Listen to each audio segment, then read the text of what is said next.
नमस्कार दोस्तों, आप सभी का स्वागत है हमारे YouTube चैनल मानव जीवन में। तो चलिए आज की प्रस्तुति शुरू करते हैं। दोस्तों, राधा अष्टमी के पावन पर्व के बाद एक बार फिर से कई वर्षों बाद एक दिव्य और दुर्लभ संयोग 23 सितंबर 2023 राधा अष्टमी पर बनने जा रहा है।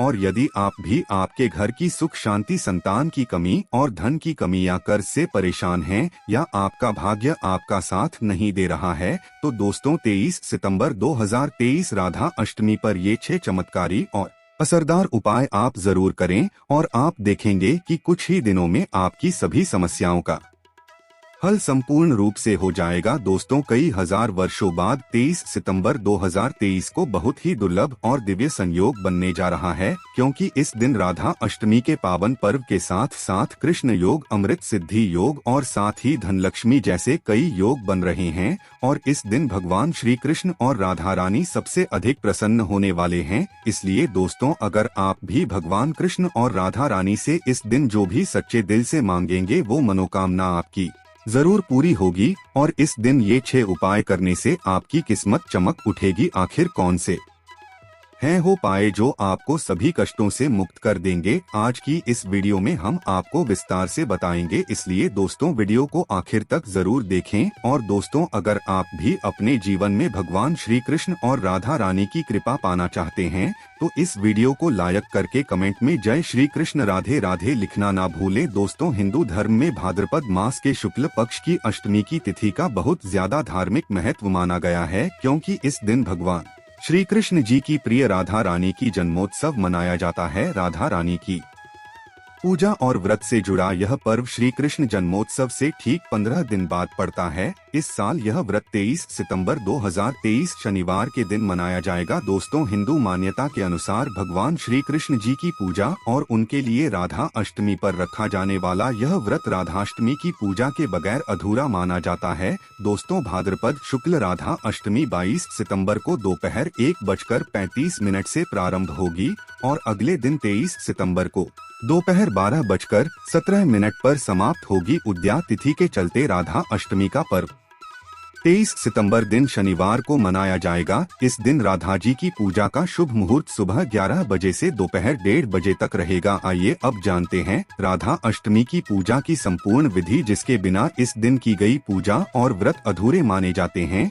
यदि आप पहली बार राधा रानी के लिए व्रत रखने जा रहे हैं तो आपको 23 सितंबर की सुबह सूर्योदय से पहले उठना चाहिए। राधाष्टमी व्रत वाले दिन प्रातः काल स्नान ध्यान करने के बाद भगवान सूर्य को अर्घ्य दें और उसके बाद राधा रानी के व्रत को विधि विधान से करने का संकल्प लें। इसके बाद घर के ईशान कोण या फिर अपने पूजा घर में राधा रानी की प्रतिमा या फोटो को पवित्र जल से शुद्ध एवं साफ कर ले। इसके बाद उनके आगे एक मिट्टी या तांबे का कलश में जल, सिक्के और आम्रपल्लवी रखकर उस पर नारियल रखें। राधा जी की फोटो या प्रतिमा को पीले कपड़े से बने आसन पर रखें और उसके बाद पंचामृत से स्नान कराएं। इसके बाद एक बार फिर उन्हें जल चढ़ाएं और पुष्प, चंदन, धूप, दीप, फल आदि अर्पित करके उनकी विधि विधान से पूजा और उनका श्रृंगार करें। राधा जी के व्रत में उन्हें भोग लगाने के बाद भगवान श्री कृष्ण की भी विधि विधान से पूजा करें और उन्हें भोग में फल और मिठाई के साथ तुलसी दल जरूर चढ़ाएं। इसके बाद राधा रानी के मंत्र का जाप या उनके स्तोत्र का पाठ करें। पूजा के अंत में श्री राधा जी और भगवान श्री कृष्ण की आरती करें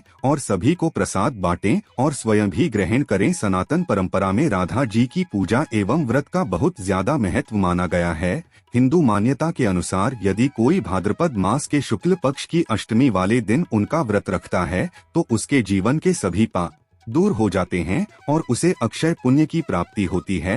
हिंदू मान्यता के अनुसार राधा रानी की कृपा से साधक के सभी दुख पलक झपकते दूर होते हैं और उसकी सभी मनोकामनाएं पूरी होती है।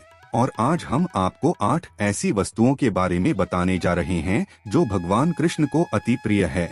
और इस दिन अगर आप ये उपाय कर लेते हैं तो भगवान श्री कृष्ण आपसे अति प्रसन्न होंगे और इस दिन कृष्ण भगवान के प्रसन्न होने से आपको राधा रानी जी का भरपूर आशीर्वाद मिलेगा। इसलिए दोस्तों, अगर आप भी भगवान कृष्ण और राधा रानी की असीम कृपा प्राप्त करना चाहते हैं तथा माँ लक्ष्मी की कृपा प्राप्त करना चाहते हैं, अपनी मनोकामना को पूर्ण करना चाहते हैं तो राधाष्टमी आने से पहले ही इन वस्तुओं को अपने घर पर अवश्य लेकर आएं। अगर आप इन सभी वस्तुओं को घर में नहीं ला सकते हैं तो कम से कम आप इनमें से कोई भी एक वस्तु घर में अवश्य लेकर आएं और भगवान श्री कृष्ण को यह वस्तु अवश्य अर्पित करें ताकि राधा रानी आपसे खुश होकर आपकी सभी मनोकामनाएं पूर्ण कर सकें। दोस्तों, नंबर 1 भगवान गोपाल की अति प्रिय वस्तु है मोरपंख। कहा जाता है कि राधा रानी के महल में बहुत मोर हुआ करते थे।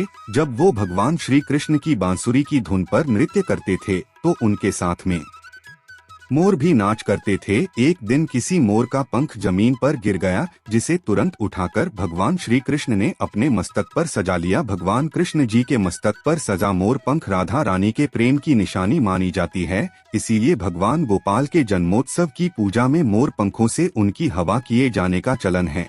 इसीलिए राधा अष्टमी पर मोरपंख घर में अवश्य लाना चाहिए। दोस्तों, एक अन्य कथा के अनुसार देवी राधा हर दिन मोरकुटी मंदिर के पास मोरों को दाना देने जाती थी। एक बार जब देवी राधा वहां पहुंची तो वहां पर एक भी मोर नहीं था। राधा रानी उदास हो गई। कान्हा ने देवी राधा को प्रसन्न करने के लिए स्वयं मोर रूप धारण कर लिया और वहां पहुंच गए। राधा रानी कान्हा का यह रूप देखकर बहुत प्रसन्न हुई। दोस्तों, मोरकुटी मंदिर में मोर रूप में आज भी राधा कृष्ण की पूजा होती है। इसीलिए भगवान श्री कृष्ण को प्रसन्न करने के लिए राधा अष्टमी के पूजन में मोरपंख अवश्य ही शामिल करना चाहिए। हिंदू मान्यताओं के अनुसार घर में मोरपंख का प्रयोग करने से अमंगल टल जाता है। विशेष रूप से कहा जाता है कि मोरपंख से बुरी आत्माएं पास नहीं आती। मोरपंख को भगवान गोपाल ने अपने मुख पर स्थान दिया तथा सम्मान दिया। वास्तु के अनुसार मोरपंख घर से अनेक प्रकार के वास्तु दोष को दूर करता है और मोरपंख सकारात्मक ऊर्जा को अपनी ओर खींचता है। मोरपंख मोर के बाजू से अलग होने के बाद भी जीवित रहता है,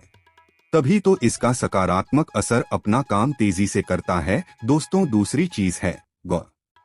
भगवान गोपाल का निवास गौलोक माना जाता है। गाय भगवान सहचर है। भगवान गोपाल के साथ पूजा में बछड़े के साथ ही गाय की पूजा करना सुख समृद्धि दायक माना जाता है। पुराणों में गाय को धन का प्रतीक माना गया है। भगवान धन रूपी गौ की रक्षा करते हैं। दोस्तों, ज्योतिष शास्त्र के अनुसार गाय के भीतर गुरु ग्रह का वास होता है। यदि ये ग्रह किसी व्यक्ति की कुंडली में नीच स्थिति में हो तो उसे गाय की सेवा करनी चाहिए। ऐसा करने से वो उस ग्रह की कुपित दृष्टि से बच सकता है। इसके अलावा वास्तु शास्त्र के अनुसार पूजा स्थान अथवा बैठक के कमरे में ईशान कोण में चांदी की गाय और उसका बछड़ा रखने से भाग्य में वृद्धि होती है। इसीलिए आप राधाष्टमी से पहले ही चांदी की गाय और उसका बछड़ा अपने घर पर अवश्य ही लाएं। अगर आप चांदी का नहीं ला सकते हैं तो आप मिट्टी का ला सकते हैं या फिर आप गाय और बछड़े की तस्वीर लाकर भी ईशान कोण में लगा सकते। दोस्तों, तीसरी चीज है बांसुरी। भगवान राम की पहचान धनुष है तो भगवान गोपाल की बंसी। भगवान गोपाल की मधुर बांसुरी की धुन सुनकर गोपियों उनकी ओर खींची चली आती थी। भगवान गोपाल की बंसी प्रेम और आनंद का प्रतीक है। बालकृष्ण गोपियों के साथ बंसी बजाकर रास रचाते थे और सृष्टि में प्रेम का संचार करते थे। दोस्तों, राधा अष्टमी के दिन भगवान श्री कृष्ण के श्रृंगार की सामग्री में बांसुरी को शामिल करने से गृहस्थी में प्रेम और आनंद आता है। भगवान कृष्ण को बांसुरी अर्पित करने के साथ ही आप अपने घर में बांसुरी को अवश्य ही लाएं। दोस्तों, माना जाता है कि जहां कहीं भी वास्तु दोष हो वहां बांसुरी लगाने से वास्तु दोष दूर हो जाता है। लेकिन ध्यान देना जरूरी है कि बांसुरी कभी भी सीधी नहीं लगानी चाहिए, बल्कि इसे हमेशा तिरछा लगाने से लाभ मिलता है। साथ ही बांसुरी का मुंह हमेशा नीचे रहना चाहिए। इसके अलावा दाम्पत्य जीवन में तनाव या फिर कलहपूर्ण वातावरण रहता हो तो सिरहाने में बांसुरी रखकर सोने से बहुत अधिक लाभ मिलता है। दोस्तों, चौथी चीज है पीले वस्त्र। राधा अष्टमी के वक्त भगवान के बाल स्वरूप को पंचामृत से स्नान कराने के पश्चात पीले रंग के नए वस्त्र पहनाए जाते हैं। अगर आप भी इस बार राधा अष्टमी का पर्व मनाने वाले हैं तो आप पूजा की सामग्री में पीले रंग के वस्त्रों को अवश्य ही शामिल करें। पीली चीजें अवश्य शामिल करें। भगवान को पीतांबर वस्त्र अति प्रिय है। यह प्रेम और बैरागी के प्रतीक हैं। दोस्तों, पांचवी चीज है माखन मिश्री। नंद के लाल गोपाल को माखन अति प्रिय है। कहते हैं जिस रात गोपाल का जन्म हुआ उस रात नंदगांव की गोपियों ने सपने में देखा था कि गोपाल माखन मांग रहे हैं। नंदलाल को माखन इतना प्रिय था कि वह बचपन में गोपियों की मटकी से माखन चुराकर तथा मटकियां तोड़कर माखन खा लिया करते थे, जिसकी वजह से इनका एक नाम माखन चोर भी है। दोस्तों, भगवान के भोग में माखन मिश्री को अवश्य ही शामिल करना चाहिए। प्रेम पूर्वक भगवान गोपाल को माखन मिश्री का भोग लगाने से आरोग्य की प्राप्ति होती है, धन सुख समृद्धि की प्राप्ति होती है, धन लक्ष्मी आपके घर में धन की वर्षा करती है। भगवान गोपाल को माखन मिश्री अर्पित करने से वे शीघ्र ही आपकी सभी इच्छाएं पूर्ण करते हैं। दोस्तों, छठी चीज है झूला या फिर पालना। भक्ति भाव के भूखे बाल गोपाल को राधा अष्टमी पर झूला झुलाने की परंपरा चली आ रही है। यह ठीक उसी प्रकार से है जैसे बच्चे के जन्म के बाद उसे पालने में झुलाने से आनंद की प्राप्ति होती है, उसी प्रकार भक्तजन अपने प्रभु के बाल स्वरूप को पालने में झूला कर भक्ति के परम सुख को प्राप्त करते हैं। दोस्तों, भगवान को झूला या पालना भेंट करने से प्रेम और आनंद की प्राप्ति होती है और एक नारी को भगवान गोपाल की तरह ही एक सुंदर पुत्र की प्राप्ति होती है, जो कि ऐसा बालक भगवान गोपाल की तरह ही मनमोहक होता है, सुंदर होता है, आकर्षण से भरा होता है। दोस्तों, सातवीं चीज है मोर मुकुट। ज्योतिष गणना के अनुसार ऐसा माना जाता है कि भगवान कृष्ण की कुंडली में कालसर्प योग था, इसीलिए वे सदैव अपने मुकुट पर मोर का पंख हमेशा धारण करते थे। मोर और में भीषण शत्रुता होती है, इसीलिए मस्तक पर मोर मुकुट धारण करने से कालसर्प दोष का योग कम होता था। भगवान की पूजा में उन्हें मोर मुकुट पहनाने से काल सर्प दोष का प्रभाव दूर हो जाता है। दोस्तों, आठवीं चीज है गीता की पोथी। भगवान कृष्ण ने महाभारत के युद्ध के दौरान अपने प्रिय शाखा और पांडवों में श्रेष्ठ अर्जुन को गीता का उपदेश दिया था। गीता मुंह से निकालकर संसार देखने का मार्ग बताती है। इसे भगवान श्री कृष्ण की वाणी कहते हैं, जो मनुष्य को मुक्ति का मार्ग और कर्म पथ पर चलने का ज्ञान देती है। दोस्तों, इसीलिए भगवान की पूजा में गीता की पोथी जरूर रखनी चाहिए और रात में जागरण करते हुए गीता का पाठ हर हाल में अवश्य करना चाहिए। राधा अष्टमी के शुभ अवसर पर भगवान गोपाल की असीम कृपा प्राप्त करने के लिए आप राधाष्टमी से पूर्व ही इन चीजों को अपने घर पर अवश्य ही लेकर आए और इन्हें भगवान की पूजा में शामिल करें। ऐसा करने से आपको भगवान गोपाल और राधा रानी की असीम कृपा प्राप्त होगी, धन लक्ष्मी की कृपा प्राप्त होगी। सभी देवी देवता दोनों हाथों से आपके जीवन में धन की वर्षा करेंगे। दोस्तों, धार्मिक मान्यता के अनुसार इस शुभ दिन कुछ खास उपाय करने से साधक का कल्याण होता है। तो चलिए जानते हैं राधा अष्टमी के दिन किए जाने वाले अचूक उपायों के बारे में, जो कि आपकी किस्मत बदल देंगे। व्यापार नौकरी में लाभ के लिए, व्यापार में वृद्धि या नौकरी में आ रही बाधाओं को दूर करने के लिए इस दिन राधा रानी की पूजा करने के बाद एक चांदी का सिक्का लें और ओम राधा कृष्ण नम मंत्र का 108 बार जप करें और विधि विधान से पूजा पाठ के समापन के बाद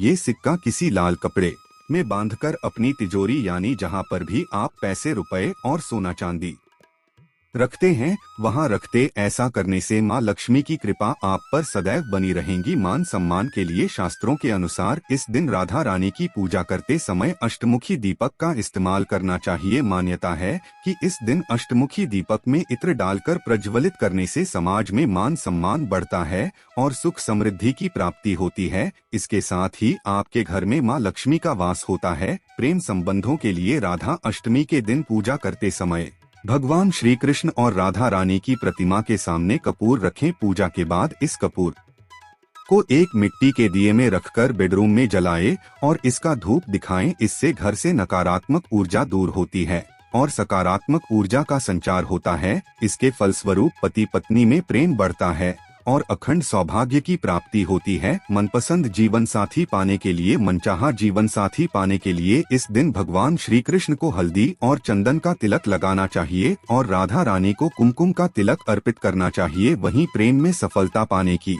इच्छा रखने वाले लोगों को इस दिन भोजपत्र लाकर उस भोजपत्र पर अपने प्रेमी या प्रेमिका का नाम सफेद चंदन से लिखकर राधा कृष्ण के चरणों में अर्पित कर देना चाहिए। वो उनसे सच्चे मन से प्रार्थना करनी चाहिए। ऐसा करने से आपको मनचाहा जीवन साथी मिलता है। तो आइए दोस्तों, अब जान लेते हैं राधा अष्टमी की व्रत कथा, जिसको सुनने मात्र से आपकी सभी मनोकामनाएं पूर्ण हो जाएगी और आपको सभी कष्टों से मुक्ति मिल जाएगी। दोस्तों, पौराणिक कथाओं के अनुसार राधा माता गोलोक में श्री कृष्ण के साथ निवास करती थी। एक बार देवी राधा गोलोक से कहीं बाहर गई। जब वापस आई तो देखा कि कृष्ण भगवान में नहीं है। उस समय भगवान श्री कृष्ण अपनी एक सखी राजा के साथ गोलोक में घूम रहे थे।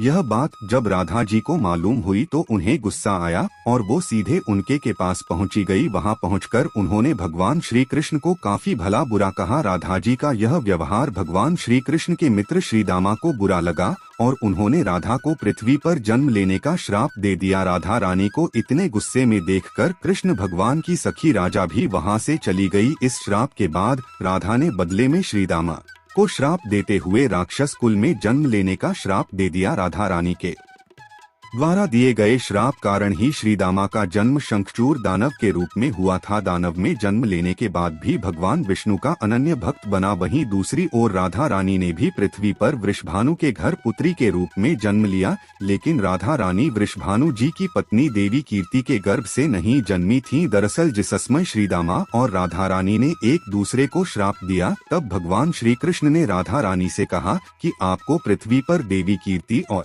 वृषभानु जी की पुत्री के रूप में रहना है। इसके आगे भगवान श्री कृष्ण ने राधा रानी से कहा कि जब आप विवाह के योग्य हो जाएंगे तो आपका विवाह मनुष्य के अवतार में रायण नामक एक वैश्य से होगा। हालांकि वह भी मेरे अंश अवतारों में से ही एक होगा। आप धरती पर भी मेरी प्रियतम बनकर ही रहेंगी, परंतु हम दोनों को वहां बिछड़ने का दुख सहना होगा। ये राधा रानी, अब आप धरती पर जन्म लेने की तैयारी करें। सांसारिक दृष्टि में देवी कीर्ति गर्भवती हुई और उन्हें प्रसव भी हुआ, लेकिन देवी कीर्ति के गर्भ में योगमाया की प्रेरणा से वायु का प्रवेश हुआ और उन्होंने वायु को ही जन्म दिया। जब वह प्रसव पीड़ा से गुजर रही थी, उसी समय वहां देवी राधा रानी एक प्यारी सी कन्या के रूप में प्रकट हो गई। जिस दिन राधा रानी प्रकट हुई वह भाद्रपद शुक्ल पक्ष अष्टमी का दिन था, इसलिए भाद्रपद शुक्ल पक्ष अष्टमी को राधा रानी अष्टमी के रूप में जाना जाता है। इस दिन भगवान श्री कृष्ण और राधा रानी की पूजा की जाती है। इस व्रत को करने से हमें सभी सांसारिक सुख आनंद प्राप्त होते हैं। मान्यता के अनुसार इस व्रत को करने से धन की कमी नहीं होती और घर में बरकत बनी रहती है। दोस्तों, राधा के बिना श्री कृष्ण का व्यक्तित्व अपूर्ण माना जाता है। इस दिन यदि भगवान कृष्ण और राधा जी का पूजन करना शुभ माना जाता है, लेकिन यदि आप अपने जीवन की परेशानियों से मुक्ति पाना चाहते हैं तो आपको इस दिन अपनी राशि के अनुसार कुछ उपाय जरूर करने चाहिए। राधा अष्टमी पर राशि के अनुसार करें ये उपाय। मिथुन राशि, राधा अष्टमी के दिन मिथुन राशि के लोगों को दूध में थोड़ा सा घी मिलाकर उनका अभिषेक करना चाहिए और उन्हें पिस्ता या दूध से बनी मिठाई का भोग लगाएं। ऐसा करने से आपके वैवाहिक सुख में आ रही कमी दूर हो जाएगी। कर्क राशि, कर्क राशि के जातकों को राधा अष्टमी के दिन घी से राधा जी और कृष्ण जी का अभिषेक करना चाहिए और साथ ही उन्हें मीठे दही और केसर से बनी मिठाई का भोग लगाएं। ऐसा करने से आपकी स्वास्थ्य संबंधी परेशानी दूर हो जाएगी। मेष राशि, इस राशि वाले लोगों को इस दिन राधा जी और भगवान श्री कृष्ण का पंचामृत से अभिषेक करना चाहिए और उन्हें पंच मेवा का भोग जरूर लगाएं। ऐसा करने से आपके प्रेम जीवन में आ रही सभी तरह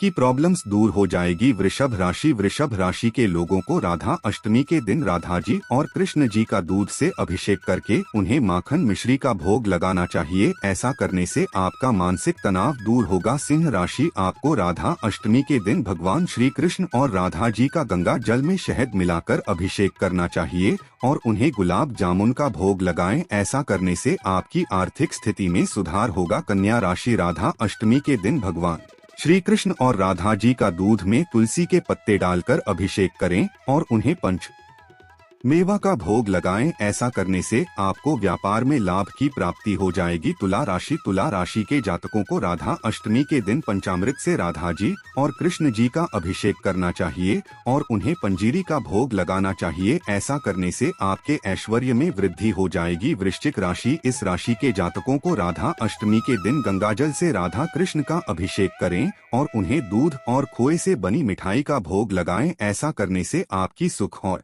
समृद्धि बढ़ेगी। धनु राशि, धनु राशि के जातकों को राधा अष्टमी के दिन राधा और कृष्ण जी को पंचामृत में तुलसी और हल्दी डालकर उनका अभिषेक करें और उन्हें पंचमेवा और गुलाब जामुन का भोग लगाएं। ऐसा करने से आपकी संतान संबंधी सभी परेशानियां समाप्त हो जाएगी। कुंभ राशि, यदि आपको नौकरी में किसी प्रकार की कोई समस्या आ रही है तो आप राधा अष्टमी के दिन राधे जी और कृष्ण जी का पंचामृत से अभिषेक करें और उन्हें ऋतु फल का भोग लगाएं। मीन राशि, मीन राशि के जातकों को राधा अष्टमी के दिन राधा जी और कृष्ण जी का शहद से अभिषेक करें और उन्हें केसर से बनी मिठाई का भोग लगाएं। ऐसा करने से आपको हर कार्य में सफलता की प्राप्ति होगी। मकर राशि। राधा अष्टमी के दिन मकर राशि के जातकों को गंगाजल से राधा और कृष्ण जी का अभिषेक करना चाहिए और उन्हें मेवे की बर्फी का भोग लगाएं। ऐसा करने से आपके जीवन की सभी परेशानियां समाप्त हो जाएगी। तो दोस्तों, ये थी राधा अष्टमी से जुड़ी संपूर्ण जानकारी। आशा करते हैं